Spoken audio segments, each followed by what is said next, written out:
Merci, Monsieur le Président. Et le groupe RDSE s'associe aussi à son tour pour saluer la libération de Boualem Sansal.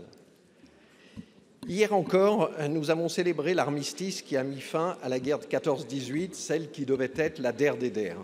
Demain, nous commémorerons les attentats terroristes du 13 novembre 2015.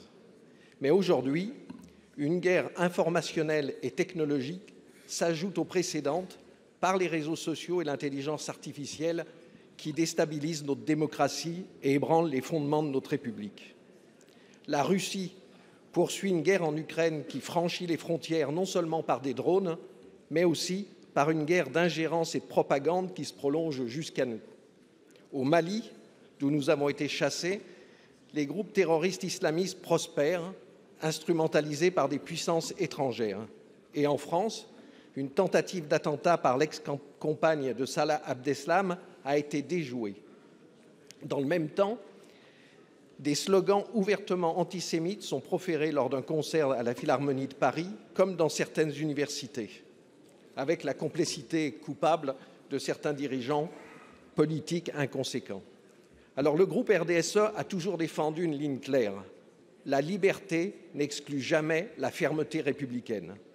Nous étions ensemble, Monsieur le Premier ministre, avec Monsieur le Président du Sénat le ministre des Armées, et la ministre des Armées au pied de la statue de Clémenceau pour le rappeler en honorant sa mémoire hier. Pas de paix sans gardien, ni de liberté sans soldats, vient d'écrire Jean-Jacques Goldman.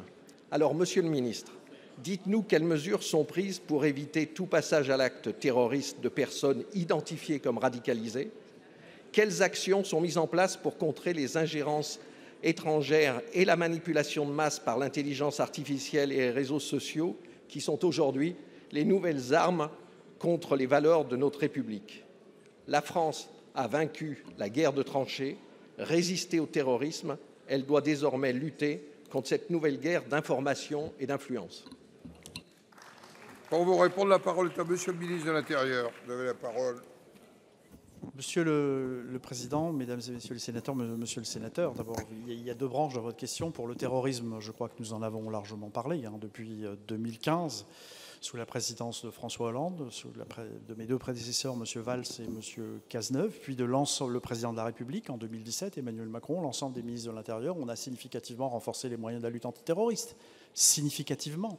Ce sont des services de renseignement qui ont plus de moyens juridiques, plus de moyens budgétaires, avec des budgets qui ont été parfois doublés, des effectifs qui ont été augmentés de 30-40%, un dispositif juridique qui nous permet d'assurer une surveillance des plus étroites des individus radicalisés.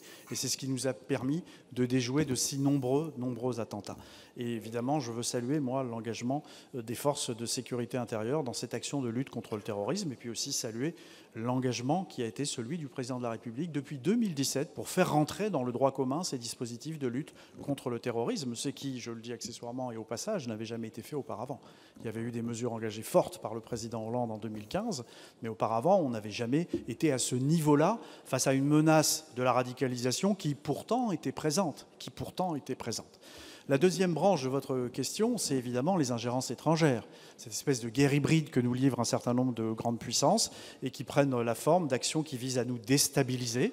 Ça va de la campagne que nous avons vécue, de tags odieux qui ont été apposés dans les rues de Paris, dont les auteurs ont été identifiés, voire interpellés. Donc je veux aussi souligner notre réactivité sur ce type d'action. Et puis c'est l'ingérence informationnelle, celle qui vise à diffuser des fake news, des fausses informations, tout ce qui vise à nous diviser.